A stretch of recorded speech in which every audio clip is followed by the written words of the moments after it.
এগুলো মাছে অনেক কাঁটা, এগুলো বেশি খাওয়াইতে হবে, রান্না করি তারপরে খাও। রান্না করে ছাড়বো, আমার তো ভাজা খাইতে চাইবে। ভাজা খাইতে পারবে না। এগুলো হলো সরপুঁটি মাছ, আর আমি ভাজছিলাম মাছ। মাসুম এসে ভাজা মাছ খেতে চাইছিল। যেই না মাছ ভাজার গন্ধ পায় টুপ করে চলে আসে। কিন্তু আজকেরগুলো তো আর পিস মাছ নয় যে ওকে এক পিস দিয়ে দেবো ও খেয়ে নেবে। আজকেরগুলো তো হচ্ছে পুঁটি মাছ, ও খেতে পারবে না। আর আমি বেছে খাওয়াবো কি, আমি তো রান্না করছি, তো বললাম পরে খেতে। কথা শুনে ভদ্র মতন ছেলে চলে গেল। আর এখন সকালবেলা মাসুমকে আঙ্গুর দিয়েছি। বেশ বেলা অনেকটাই হয়েছে, আর ভীষণই হাওয়া দিয়েছে আজকে। দেখো হালকা রোদ উঠেছে, কিন্তু আকাশটা মানে মেঘলা মেঘলা, পরে আরও মেঘলা হয়ে যাবে। অফ।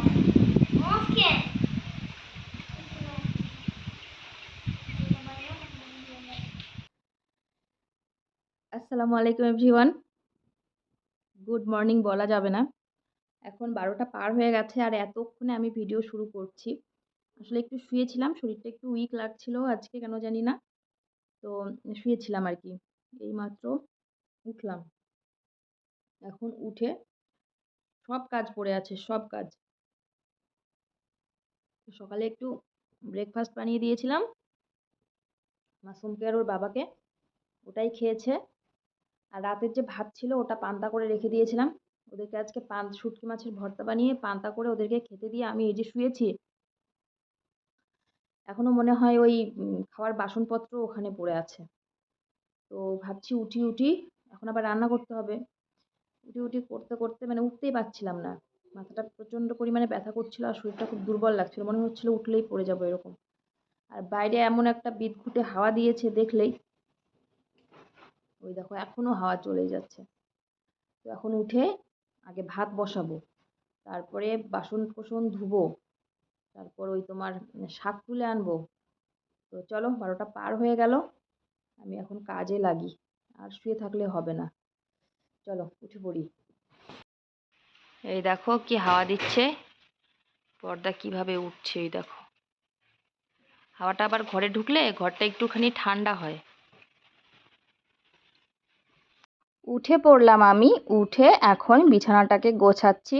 মাসুম একা একা দেখো এগুলো কি কি এনেছে আর কি, হাত পা মুছেছে, কি কি করেছে। আমি তো শুয়েছিলাম।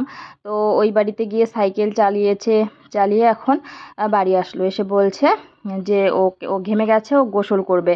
তো আমি বললাম একটু পরে করো, গরম থেকে এসেছো, এসেই গরম থেকে এসেই গোসল করতে নেই। তো ডাকছি আমি, ও ডাইরেক্ট বলছে কলের পাড়ে যাবে, গোসল করবে। আমি বললাম যে হাওয়া দিয়েছে, জানলার পাশে বসো, না হলে ফ্যান দিয়ে বসো, বসে একটু ঠান্ডা হও। তো কথা তো শুনতে চায় না, ও গোসল করবেই। আমি বলছি যে এসো, এই দেখো ঘেমে গেছে নাকি, এগুলো চুলকাচ্ছে, গোসল করতে যাচ্ছে।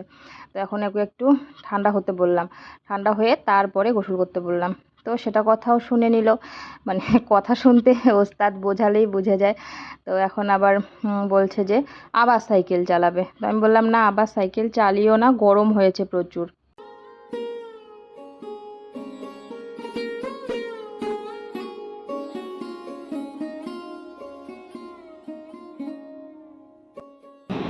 এই দেখো ভাত বসিয়ে দিয়েছি, প্রেসার কুকারে বসালাম। আর এখানে বাসন ধুয়েও নিয়ে আসলাম। আর যে কয়েকটা লঙ্কা ছিঁড়ে নিয়ে এসেছি, পুরো হাঁপিয়ে গেলাম বাসন মাজতে, এতগুলো বাসন জমেছিল।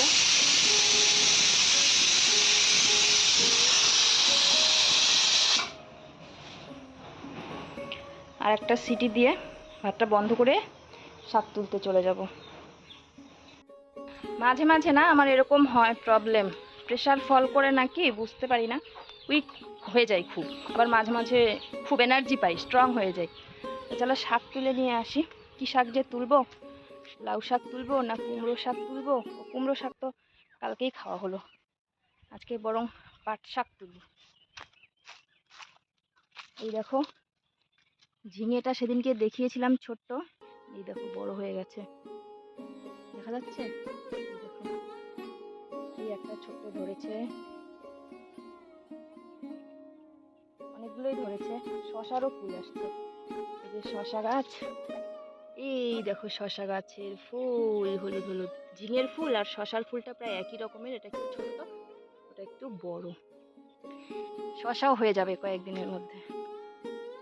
টমেটো ধরেছে, বেগুন ধরেছে, তো এখন আর দেখার সময় নেই, এখন শাক তুলতে হবে। এই যে শাকগুলো অনেক লম্বা লম্বা হয়ে গেছে। ঠিক এখন দেখো, এখন বোঝা যাচ্ছে আসলে শাকগুলো কত লম্বা লম্বা হয়েছে, প্রচুর লম্বা হয়েছে শাকগুলো। আর পাশে এদিকে লঙ্কার গাছ, ঢ্যাঁড়স গাছ, তারপর বেগুন গাছ সব লাগানো হয়েছে। তো আমি দেখো দাঁড়িয়েছি, প্রায় আমার 1 কোমরের উপরে উঠে গেছে, এত লম্বা লম্বা হয়েছে। আর আজকে শাকগুলো আর গোড়া থেকে তুলবো না, আগাটা ছিঁড়ে ছিঁড়ে নেব, তাহলে ওই যে শাকের ডগা দিয়ে আরও ডগা বের হবে, সেগুলো তাহলে খাওয়া যাবে।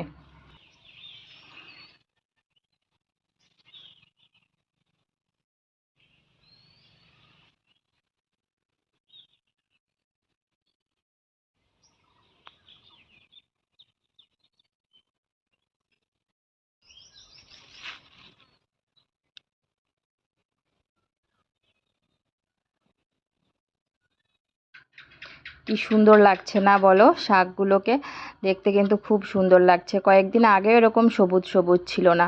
মাসুমকে বললাম যে তুমি একটু ক্যামেরা করে দেবে, তো ও তো বিরক্ত হয়ে যায়, ক্যামেরা করতে চায় না। আর এখন শাকগুলো অনেকটা মানে কচি নেই তো, এখন হয়ে গেছে, তোমার কি বলে, বাড়তি হয়ে গেছে। তো এখন একটুখানি শাক রান্না করলেই হয়ে যায়। আর মাসুম তো সেরকম শাক খাবে না, একটু শাকের ঝোল দিয়ে একটুখানি ভাত খেয়ে নেবে, তাহলেই হয়ে যাবে। ওকে একটা ডিম অমলেট করে দেবো, তাহলেও হয়ে যাবে। আর মাসুমের বাবা ডিম অমলেট একদমই খেতে পছন্দ করে না, ও শুধু শাক দিয়েই ভাত খাবে বলেছে আজকে। তো শাকের একটুখানি ঝোল ঝোল করব, মাখা মাখা, সেটা দিয়েই হয়ে যাবে। মাসুমের জন্য শাকের ঝোল, ডিমের অমলেট, আর মাসুমের বাবার জন্য শুধু শাকের ঝোল। ডিমের অমলেট ও খেতেই পারতো, কিন্তু ও খাবে না। ওর ডিমের অমলেটে যে কি অ্যালার্জি, ও খেতেই চায় না ডিমের অমলেট একদম। এই যে দেখো শাক তুলে নিলাম, এখন চলো, হয়ে গেছে, হয়ে যাবে। बंद कर दूं क्या?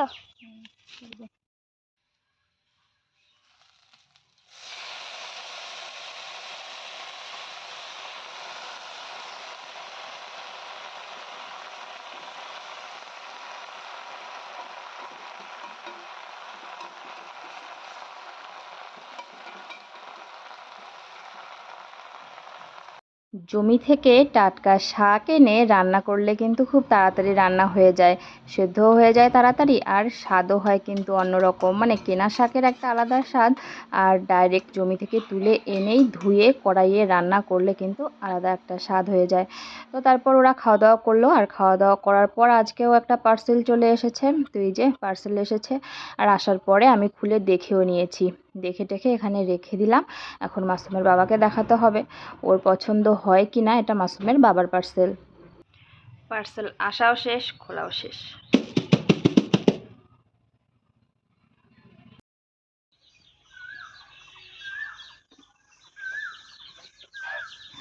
এই দেখো, ও ক্যামেরায় এসে কি দেখছে, যে ক্যামেরায় খেতে চাচ্ছে আর কি, ক্যামেরায় দেখছে, ভেবেছে আমি কিছু খাবার দাবার মনে হয় ওদের জন্য নিয়ে এসছি।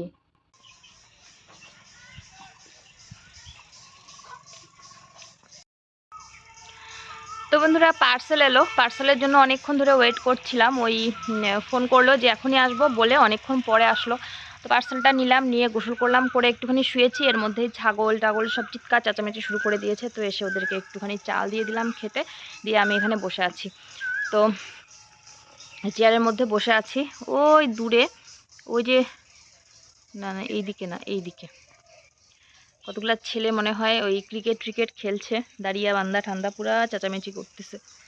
এখানে বসে বসে খালি চোখে দেখা যায়, বাট ক্যামেরায় দেখা যাবে না। ওখানে খেলাধুলা করছে অনেকগুলা বাচ্চা কাচ্চা,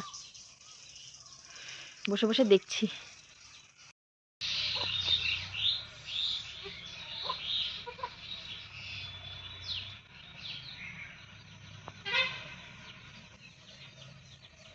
আজকে ইফতারে সেরকম কিছু খাইনি, শুধু খেজুর আর একটু মুড়ি খেয়েছিলাম। তারপর মনে হলো যে একটু ম্যাগি খাই, ম্যাগি খেতে ইচ্ছে করছিল প্রচুর। তো দুটো ম্যাগির প্যাকেট রান্না করলাম খাবো বলে, কিন্তু গন্ধে মাসুম ঘুম থেকে উঠে গেছে। মাসুম ওইদিকে ঘুমাচ্ছিল।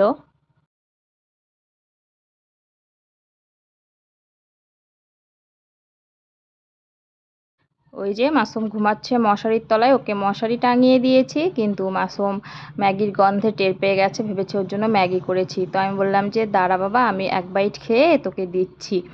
তো ভেবেছিলাম ও উঠলে ওকে ম্যাগি করে দেব, তো আর করে দিলাম না।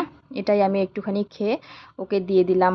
আর প্রথমে মনে হচ্ছিল সবগুলোই খেতে পারবো, কিন্তু পানি খেয়ে এরকম পেটের অবস্থা হয়ে গেছে যে আর খেতে পারলাম না। এই 2 বাইটই খেলাম, খেয়ে মাসুমকে দিয়ে দেব। খুব গরম ছিল। ইফতারের পর রেস্ট করার পরে কার কার আর উঠে একদমই কিছু করতে ইচ্ছা করে না বলো তো? মনে হয় তখনই ঘুমিয়ে যাই। তো ঘুমিয়ে গেলে তো হবে না, রান্নাবান্না আছে। চলো রান্নাবান্না করি, রান্নাঘরে যাই। মাসুম ওই ম্যাগি খেয়ে উঠে কই কই যে ঘুরছে।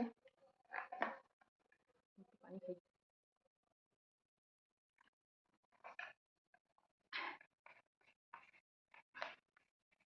ইফতার করে শুধু পানির পিপাসা পায়, আর কিছু না। এই যে চিকেন রান্না বসিয়েছি, আর আরেকজন খাওয়া শুরু করে দিয়েছে বাটি হাতে। কষানি হলো শুধু। मैं क्या करूँ तेरी जॉब छोड़ दूँ? এটা কি দেখো তো, এ দেখো খালি বারবার আসছে। মা একটা শুধু দাও, শুধু 4টা আর দিয়ে দাও বাস, তারপর ওই আমি দেখো আর চাবো না। 4টা আরো চাই। বাস 2টা হ্যাঁ। দাঁড়া। কলিজা থেকে একটু কলিজা দিয়ে দাও। কলিজা কলিজা লাগবে না, আরে আমি ভাত খাওয়ার সময় খাবো আমি এটা। না, বাস এইগুলো কফি। এগুলোই খাও যাও। হ্যাঁ অনেকগুলো দেখো না। হুম। আহ, আজকে রান্না করছি আতপ চালের ভাত, প্রেশার কুকারে দিয়েছি। এই যে মানে পোলাওয়ের চাল যেটা, ওটা হয়ে গেছে। আর এই যে এখানে মাংস হচ্ছে, মাশরুম তো খাওয়া শুরু করে দিয়েছে অলরেডি।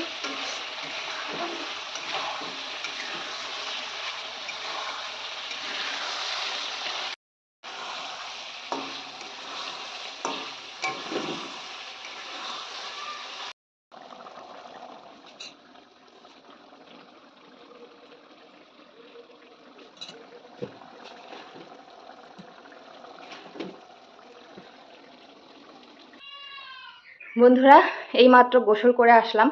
তো কালকার ভিডিওটা শেষ করা হয়নি, চুল প্রচুর ভেজা, এখনও ভালো করে মুছতে হবে মাথাটা।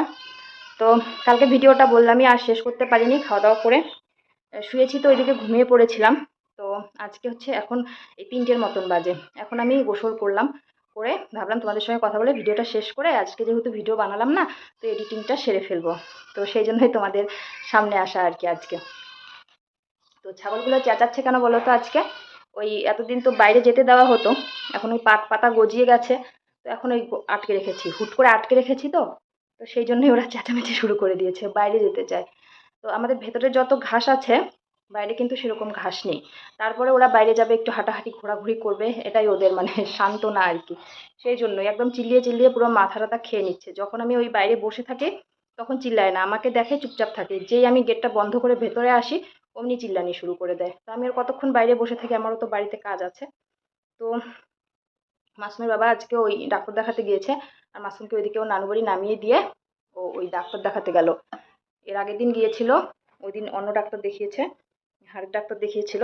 আজকে হচ্ছে ওই ডায়াবেটিসের যে ডাক্তারও রেগুলার দেখায় সেই ডাক্তার দেখাতে গেছে, আর সাথে ওই এর আগের দিন ডাক্তারও দেখিয়েছে, প্লাস আজকে যে ডাক্তার দেখাবে তার জন্য যা যা টেস্ট করতে হয় সেই টেস্টগুলো মানে সেদিনকে করে এসেছে, পরশু দিনকে 4 তারিখ। তো তাহলে ওখানে ওই রিপোর্টটা রেডি হয়ে গেছে, আজকে এখন রিপোর্টটা নিয়ে ডাক্তারবাবুকে দেখিয়ে ও বাড়ি আসবে। তো আস্তে আস্তে এই তোমার ধরো 7টা 8টা তো বাজবেই। 120 96 ও সিরিয়াল পড়েছে। হ্যাঁ 96, আমাকেই তো ফোন করেছিল, ভুলেই গেছি। তো লেট হবে, 120 জন করে, 121 জন করে ডাক্তারবাবু দেখে আর কি। তো লেট হবে আস্তে আস্তে। তো চলো আমি এই যে এখন একটু শুবো, শুয়ে উঠবো একদম ইফতারের টাইমে। ওকে রান্না করে দিয়েছিলাম, একটুখানি খেয়ে গেছে। আজকে তো টেস্ট করার কোনো ব্যাপার নেই, আর ওর শরীর এখন মানে 2 দিন থেকে খুব বেশি খারাপ, মানে একদম কি বলবো, শুয়েই থাকছে বলতে গেলে বেশিরভাগ সময়। তো দেখি আজকে ডাক্তার দেখিয়ে আসি, মানে আসার পরে কি হয়। তো চলো ভিডিওটা এই পর্যন্তই, দেখা হবে তোমাদের সঙ্গে নেক্সট ভিডিওতে। সবাই ভালো থেকো, সুস্থ থেকো, সাবধানে থেকো। আর সুস্থতাটা যে কি জিনিস সেটা না আমি এখন হাড়ে হাড়ে টের পাচ্ছি, মাসুমের বাবা অসুস্থ হওয়ার পরের থেকে। মানে আগে সুস্থ ছিল, এত চনমনে ছিল, এত দৌড় ঝাঁপ করে বেরোতো, এখন ওই একটু হলেই ঝিমিয়ে পড়ে, একটু কিছু হলেই ঝিমিয়ে পড়ে। তো তো এখন বুঝতে পারছি যে সুস্থতাটা আসলে কত বড় নিয়ামত। আমি এখন বুঝতে পারছি, আগে বুঝতাম না। চলো আজকের মতন আসছি। সবাইকে আজকে রাত 12টার পর থেকে 27শে রমজান আমাদের এখানে। তো সবাইকে আসসালামু আলাইকুম। আর ঈদ তো চলেই আসলো। চলো টাটা সবাইকে।